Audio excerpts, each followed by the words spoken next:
Welcome back to the studio. If you're new, I am Slew. Before we get to talking about the meat of this video with my quote-unquote regrets as a full-time artist, we gotta talk about what we're painting.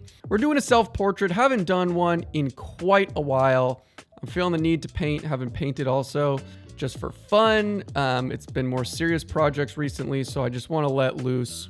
We are gessoing a 14 by 16-ish masonite panel, which is my go-to.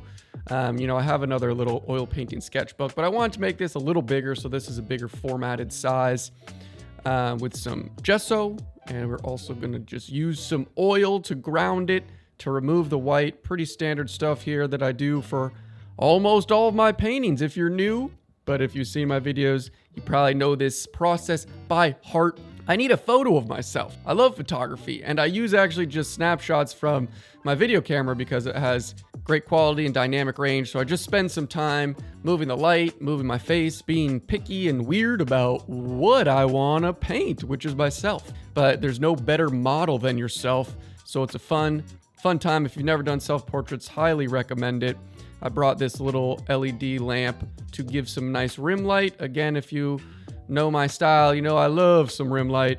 Maybe I'll paint myself in this nice hat one day. But also I have these photos, I give away all my assets away on my Patreon, which I recently revamped. You could get all my sort of photos and digital assets. I also do monthly live streams, and now I've opened up this student section where it's sort of one-on-one Zoom calls and critiques and helping plan and strategize. Only 5 spots for that, so check that out if you're interested.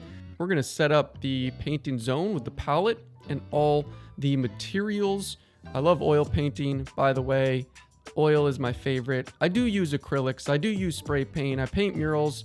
I do watercolor. I love charcoal and drawing as well, but my fine art practice, quote unquote, that has taken steam, taken the center stage over the last 3+ years has been oil.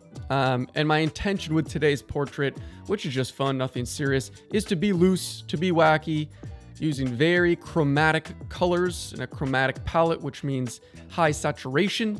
But yeah, I'm not really going to talk about much of the painting like which I usually do, which is the process. I want to talk about the meat of this topic, and it's probably going to sound like a rant, which is wonderful. So sit back and relax, sort of analyzing and articulating my life and my job, my career, you could say, as a full-time artist. You really can only, look back and analyze your strengths and weaknesses, retrospectively looking back, I think, after a lot of time has gone by. So I think this is a good apropos self-portrait and self-reflection that I wanted to talk about. And for anyone who's trying to transition into a full-time fine artist and make that their career, I have some personal experience that I wanted to share, and it's not all regret and bad. It's juxtaposed to my strengths and things I've done well and other things. So diving right on in, my biggest regret is not being prepared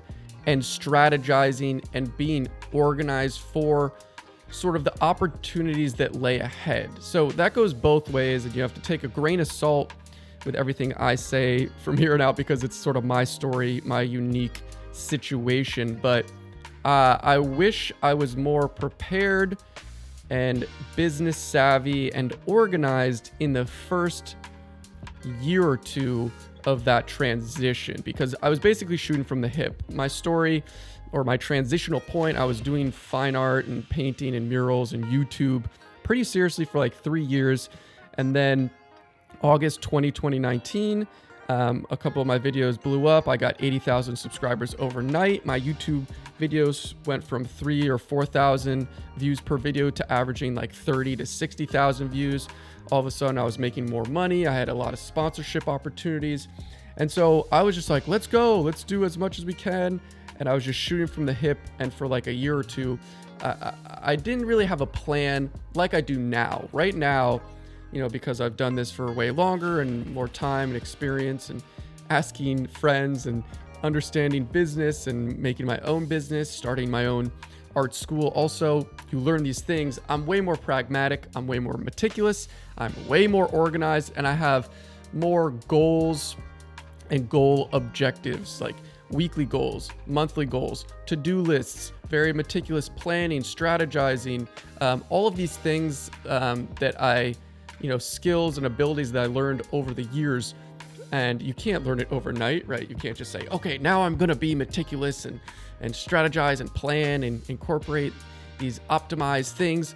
But I didn't even think about that, I don't think, the first year or two as being this quote unquote full-time artist. So I want to dive into sort of that idea of planning and being pragmatic with your opportunity. But first, we got to talk about the sponsor, which is actually very relevant. Squarespace is the best website to build a website. Websites are very important for artists, for business owners, for anyone who's trying to have a legitimate online presence. I know for me, it was a massive step in evolving into a full-time artist, was having my paintings for sale, making prints for sale. Squarespace has wonderful portfolio designs. They have award-winning templates, really easy e-commerce outlets, third-party applications to boost your e-commerce. I am using Squarespace for my nonprofit website for my art school. They have super powerful platforms built in for scheduling for my art classes that I host in New York City. But it's just a good idea and actually goes really well with this rant because everyone can make an Instagram account, everyone can upload a YouTube video, but actually having and building a website is super important. It's sort of that final layer of legitimacy, in my opinion. So check out Squarespace. You could get a free trial over there. And when you're ready to build a website or get a domain, you can go to squarespace.com/slew for 10% off. It's really great and I use it. So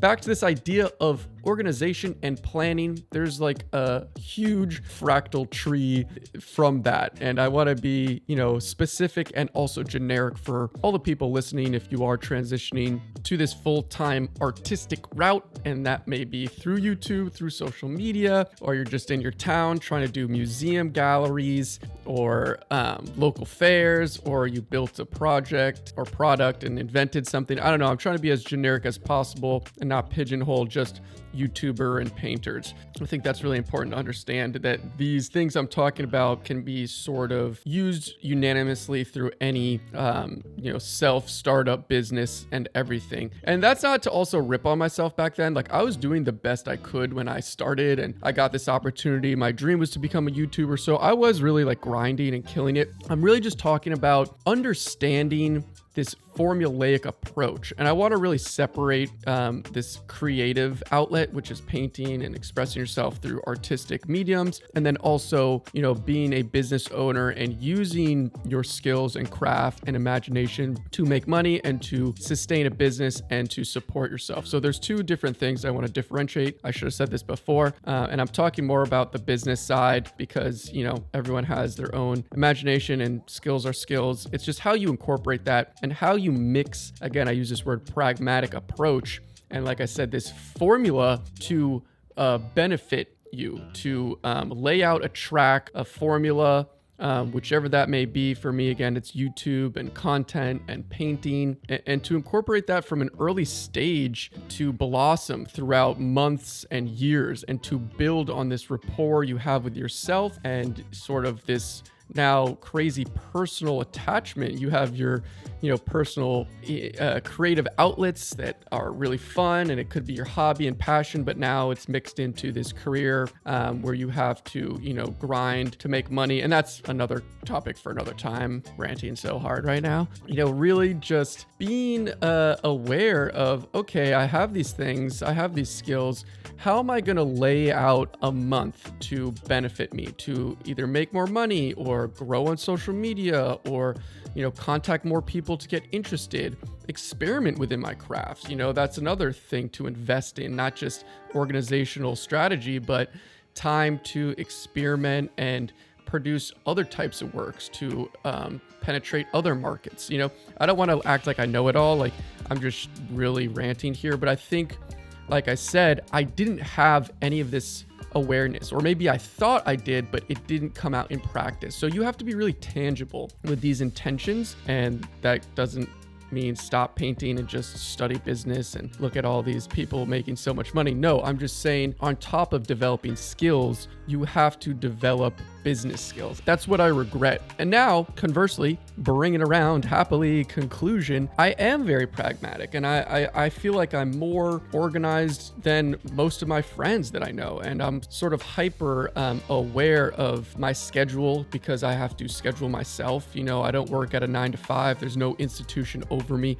I have to plan it all out. I have collaborations. I have podcasts. I have projects that I need to start now that won't be finished for a few months. You know, there's bills to be paid. There's, you know, websites to be run. There's content and editing to be made, scheduling, on top of just spending a lot of time painting, which is my, you know, outlet and creative job. So I am very organized now. It still feels like a circus more than half the time, especially now with my new fine arts center that is in my studio that I'm transitioning to slowly, Studio Slew. Check that out if you want to take art classes here at my studio.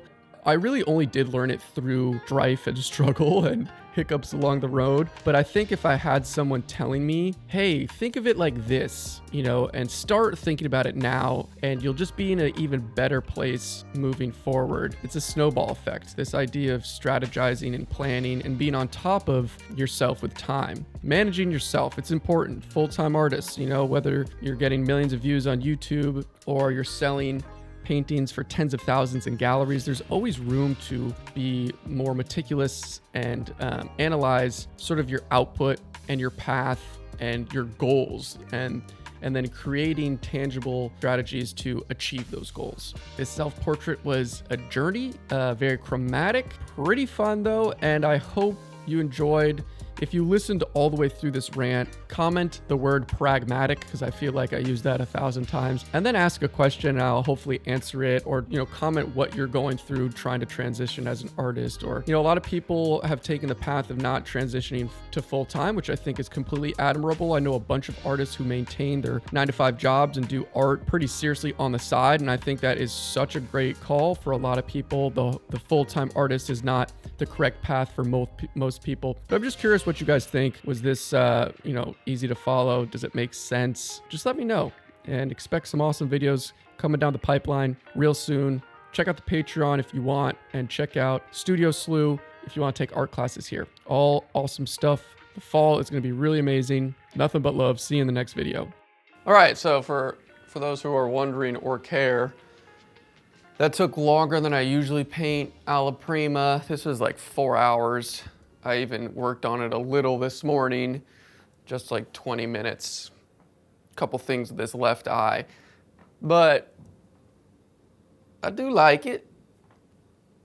I think this whole video, I'm not gonna be really talking about the process of this painting, which I usually love, but there's an interesting color scheme going on. If you know, this is just bonus arbitrage painting talk. I really exaggerated the yellow forehead, red nose cheeks, and the cool like 5 o'clock shadow, but it brings it so much life. And here, let's bring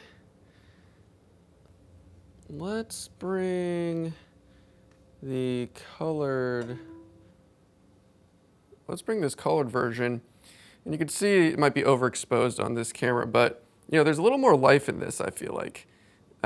Really finessing the skin tones, adding purples and greens down here, yellow, making the reflected light cool.